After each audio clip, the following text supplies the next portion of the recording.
എനിക്ക് പറയാനുണ്ടെന്നുണ്ടെങ്കിൽ ഒന്ന് രണ്ട് വാക്ക് അതേ പറയുള്ളൂ. കാരണം എന്നുണ്ടെങ്കിൽ നമ്മളൊരു ഞാൻ എൻ്റെതായിട്ട് പറയില്ല, ഒരുപാട് ആൽബങ്ങൾ പാടി, ഒരുപാട് ടെലിസിംഗിലും അഭിനയിച്ച് പല കോലങ്ങളും അഭിനയിച്ചിട്ടുണ്ട്. അമ്മനായിട്ട് വില്ലനായിട്ട് ഭ്രാന്തനായിട്ടൊക്കെ. പക്ഷെ ഒന്നും കണ്ടേ മുന്നിലേക്ക് പോകണില്ല. പക്ഷെ എന്നുണ്ടെങ്കിലും ഇപ്പൊ നമ്മളൊരു സിനിമ നമ്മുടെ ഇതിലേക്ക് കുറെ നടന്മാരൊക്കെ ഉണ്ട്. കൊച്ചി ടു മലബാർ എന്ന് പറയുന്നത് നമ്മുടെ ഒരു ഡയറക്ടർ സാറിനെ വിളിച്ച് കുറച്ച് റോളൊക്കെ അഭിനയിച്ചിട്ടുണ്ട്.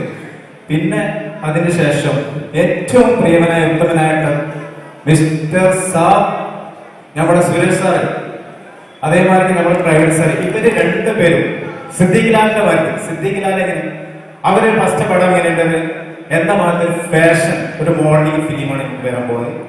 ആ ഫിലിം നമുക്ക് എന്ത് തന്നെ ആയാലും വന്നിട്ടുണ്ടെങ്കിലും എല്ലാവരും കാണും. അതിൽ ഒരു മോഡലിംഗ് ഉണ്ടാവും, പല ഇതുണ്ടാവും. എന്തായാലും ഇവര് രണ്ടുപേരുടെ ഈ സിനിമയ്ക്ക് വേണ്ടി ഇതില് ഒരുപാട് ഞങ്ങളെ പോലത്തെ പുതുമുഖങ്ങൾ വന്നിട്ടുണ്ട്. അവർക്കൊക്കെ വിനയസാധാരണമാർക്ക് ഒരു അവസരം തരിക എന്ന് പറയുന്നത് വലിയൊരു ഇതാണ്. കാരണം അപ്പൊ ഞങ്ങളെ പോലത്തെ ആർക്കും ജാടയില്ല. അവർക്ക് ആ ജാട എന്ന് പറഞ്ഞ ഒരു സംഗതി അവർക്കില്ല.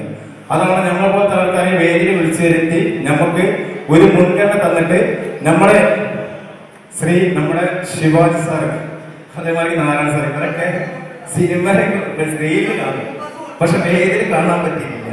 അപ്പൊ ആ ഒരു സന്തോഷമാണ് എനിക്ക്. പിന്നെ ഇതിന് ഒരുപാട് പേരൊക്കെ നമ്മുടെ നടന്മാരനായിട്ടുള്ളവരൊക്കെ ഉണ്ടാവും. പക്ഷെ എല്ലാവരും പോയി ചെയ്യാൻ പറഞ്ഞില്ല, എന്നാൽ എല്ലാവരും പറഞ്ഞെന്നുള്ളൊരു എനിക്ക് പറയാനുള്ളത് പറഞ്ഞാൽ പ്രേക്ഷകരോട് പറയാനുള്ളത്, നമ്മളെ ഏറ്റവും നല്ലൊരു ഉന്നത സ്ഥാനത്ത് എത്തിച്ച മനുഷ്യനാണ് അദ്ദേഹം.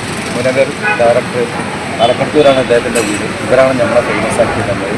നമ്മളെ ഇവരുടെ ഒരുപാട് ടെലിവിഷനിലൊക്കെ അഭിനയിച്ചിട്ടുണ്ട്. ബാക്കിയൊക്കെ ഇദ്ദേഹം പറയും. ഇത് റാഫി പെരുന്നല്ലൂർ. ഞാൻ എൻ്റെ ഉമ്മയില്ലെങ്കിൽ എന്ന ഹോം സിനിമ തുടങ്ങിയ കാലം ഒരു 12 വർഷമായിട്ടുണ്ടാവും. അപ്പോൾ അന്ന് ഒരു ദിവസം ഷൂട്ട് നടന്നുകൊണ്ടിരിക്കുന്ന ടൈമിൽ മൈസൂർ കല്യാണം ബേസ് ചെയ്തിട്ടാണ് ആ സിനിമ. അപ്പോൾ അതിലേക്ക് ഒരു മൈസൂർ പുതിയാപ്പിളായിട്ടൊരു വില്ലനെ ആവശ്യമുണ്ടായിരുന്നു. അത് നോക്കിക്കൊണ്ട് നടക്കുന്ന ടൈമായിരുന്നു.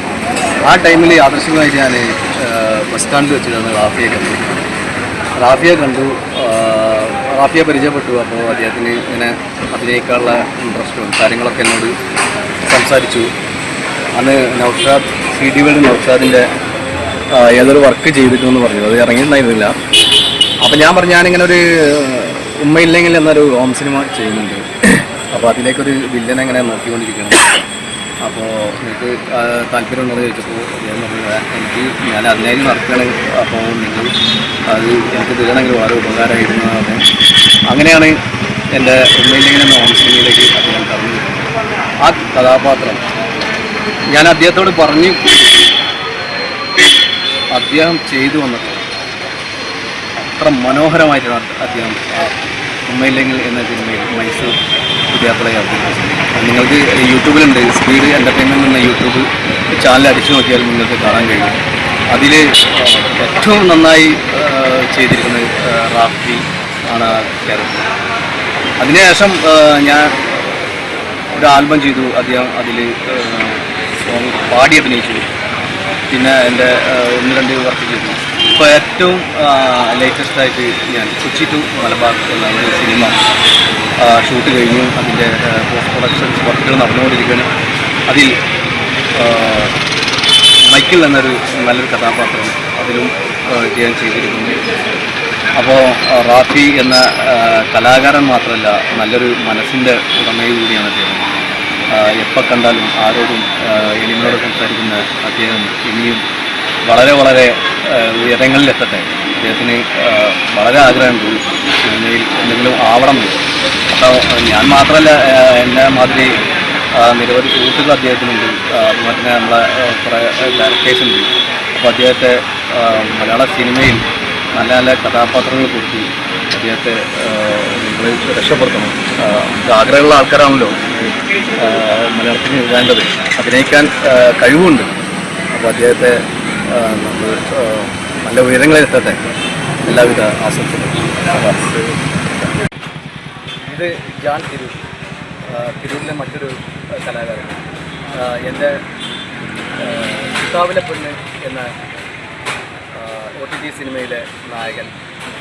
അതുപോലെ തന്നെ എൻ്റെ പ്രിയ സുഹൃത്ത് CK ഫൈസൽ, എൻ്റെ കൊച്ചി ടു മലബാറിൻ്റെ സ്ക്രിപ്റ്റ് ഡയറക്ടർ, അതേപോലെ തന്നെ കിതാബിലെ പൊന്ന്, നിരവധി 10 ഓൺ സിനിമ ഞങ്ങൾ ഒരുമിച്ച് ചെയ്തിരിക്കുന്നു. അതിൻ്റെയൊക്കെ രചന നിർവഹിച്ചിരിക്കുന്നത് CK ഫൈസലാണ്. അദ്ദേഹത്തിൻ്റെ ഏറ്റവും പുതിയ ചിത്രമായ പോസ്കോ എന്ന 1 മണിക്കൂർ ദീർഘമുള്ള OTT സിനിമയിലെ നായകൻ ഇതാണ് സാറിനെ കുറിച്ച് കൂടുതലായിട്ടൊന്നും പറയാനില്ല. എല്ലാം ഡയറക്ടർ പറഞ്ഞു കഴിഞ്ഞു. നമ്മളടുത്ത കൂട്ടുകാരാണ്. ഒരുപാട് കാലത്തെ പരിചയമുണ്ട്. ഒരുപാട് നല്ല നല്ല വർക്ക് ചെയ്തിട്ടുണ്ട്. സാർ വഴിയാണ് ഞാൻ സാറെ പരിചയപ്പെടുന്നത്. ഒരുപാട് നല്ല നല്ല ഡയറക്ടർ ചെയ്തിട്ടുണ്ട്. ചെയ്യാൻ പോകുന്ന ഈ പുതിയ വർക്കിൽ നല്ലൊരു ഡയറക്ടർ വിജയം ചെയ്യുന്നുണ്ട്. എല്ലാവിധ ഭാവങ്ങളും നല്ലൊരു വിജയങ്ങൾ കിട്ടട്ടെ. നിങ്ങളൊക്കെ റാഫിയാക്കാൻ്റെ മോൻ്റെ മാത്രമല്ല, റാഫിയാക്കാൻ്റെ കൂട്ടുകാരാണല്ലോ അല്ലേ? അപ്പോൾ ഒഴിവുള്ള സമയങ്ങളൊക്കെ റാഫിയാക്ക നിങ്ങളൊക്കെ കൂടി ഫുട്ബോളൊക്കെ കളിക്കാറുണ്ട് അല്ലേ? റാഫിയാക്ക നല്ലൊരു ഗായകനാണ്, അഭിനേതാവാണ്. നിങ്ങളെ കൂടെ ഫുട്ബോളൊക്കെ കളിക്കണ്ടല്ലോ. അപ്പോൾ അദ്ദേഹത്തിൻ്റെ ഫുട്ബോൾ കളിയെ കുറിച്ച് നിങ്ങളുടെ അഭിപ്രായം എന്താ? നല്ല കളിക്കാരനാണോ? ആണോ? അദ്ദേഹം ഇങ്ങനെ ഗോളിക്കലൊക്കെ ഉണ്ടോ? ഗോളി അത് കളിക്കലോ? എന്താ ചെയ്യല്? കളിക്കലോ? നല്ല കളിക്കാരനാണ് അല്ലേ? പിന്നെ അദ്ദേഹത്തിന് ഒരു നടൻ എന്ന നിലയിലും പാട്ടുകാരൻ എന്ന നിലയിലും കളിക്കാരൻ എന്നുള്ള നിലയിലൊക്കെ നിങ്ങൾ നല്ല ഇഷ്ടപ്പെടുന്ന ആളല്ലേ? അപ്പം നിങ്ങൾക്ക് വീട് ഇവിടെ ചുറ്റുപാട് തന്നെയല്ലേ? നാളെ മറ്റന്നാൾ ആരെങ്കിലും നിങ്ങളോട് ചോദിച്ചിട്ട് നിങ്ങൾ വീട് എവിടെയാണെന്ന് ചോദിച്ചാലേ നമ്മളെ റാഫിയാക്കാൻ്റെ വീടിൻ്റെ അടുത്താണെന്ന് പറയുന്നൊരവസ്ഥ റാഫിയാക്കൊക്കെ വരുന്ന നിങ്ങൾക്കൊക്കെ സന്തോഷമുള്ള കാര്യമല്ലേ? പിന്നെ റാഫിയാക്ക നിങ്ങൾക്കൊക്കെ പാട്ടൊക്കെ പാടിത്തല്ലുണ്ടോ? നമുക്കിപ്പോൾ റാഫിയാക്കാനെ കൊണ്ട് ചെറിയൊരു പാട്ടൊന്ന് പാടിപ്പിച്ചാലോ? ഞാൻ റാഫിയാക്ക ഒന്ന് പാടിക്കണേ. ഞാൻ എൻ്റെ ഹിറ്റായ പാട്ട് പാടിത്തരട്ടെ? ഞാൻ കേട്ടതല്ലോ അല്ലേ? അപ്പം നമ്മൾ 2 പേര് പാടിത്തരട്ടാ എനിക്ക് വേണ്ടി. ഫസ്റ്റ് നമ്മൾ വെള്ളിക്കൊലിസ് എന്ന് പറഞ്ഞൊരു ആൽബത്തിൽ നമ്മൾ പാടിയിട്ടായ പാട്ടിട്ടാ. മക്കളെല്ലാവരും കേട്ടിട്ടുണ്ടാവും. നമ്മൾ ചാനലായിക്കോട്ടെ നമ്മൾ ആ പാട്ടിട്ടാ. അഖില ചരാചര സൃഷ്ടികൾക്കുടയവനല്ലാഹു, അഖില ചരാചര സൃഷ്ടികൾക്കുടയവനല്ലാഹു, അകമലരിൽ വിരിയും മുറാദുകൾ അറിയും നാദാ സുബ്ഹാനേ. അല്ലാഹ് സുബ്ഹാനേ എൻ പ്രാർത്ഥന നീ എന്ന് കേൾക്ക്. അല്ലാഹ് റഹ്മാനേ എൻ പ്രാർത്ഥന നീ എന്ന് കേൾക്ക്. അല്ലാഹ് സുബ്ഹാനേ എൻ പ്രാർത്ഥന നീ എന്ന് കേൾക്ക് റഹ്മാനേ.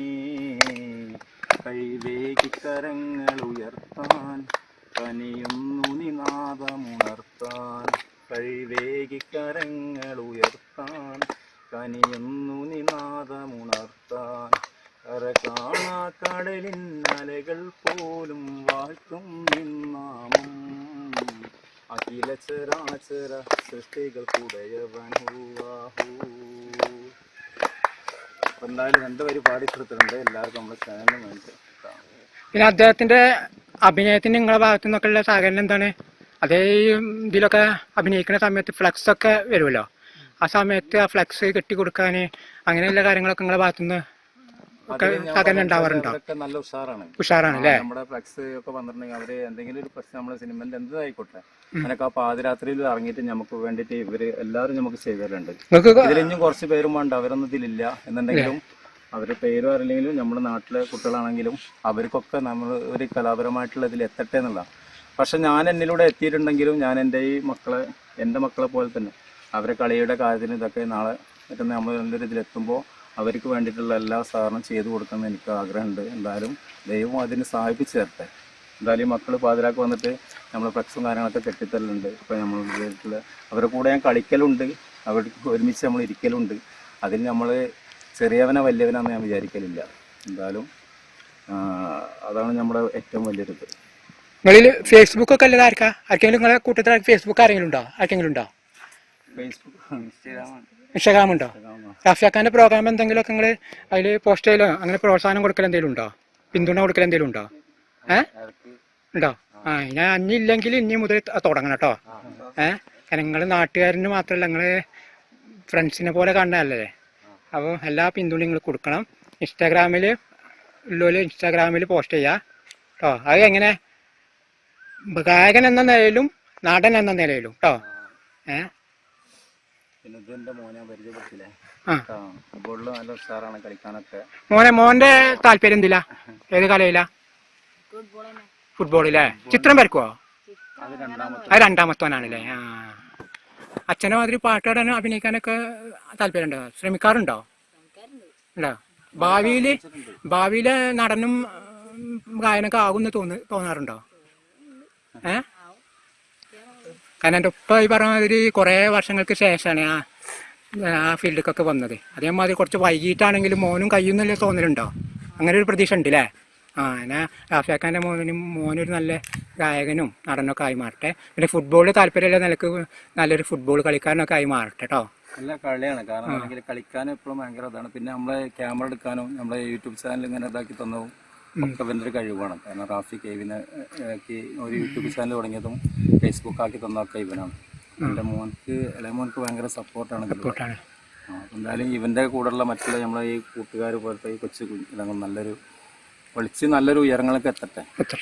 അപ്പോൾ ഒരു വേണ്ടിയിട്ട് നമ്മളിലായിട്ടുള്ള എല്ലാ സാധനങ്ങളും ചെയ്തു കൊടുക്കേണ്ട ഒരു മെസ്സേജിലൂടെ ഉണ്ടാവട്ടെ. ദൈവം അതിനെ അനുഗ്രഹിക്കട്ടെ.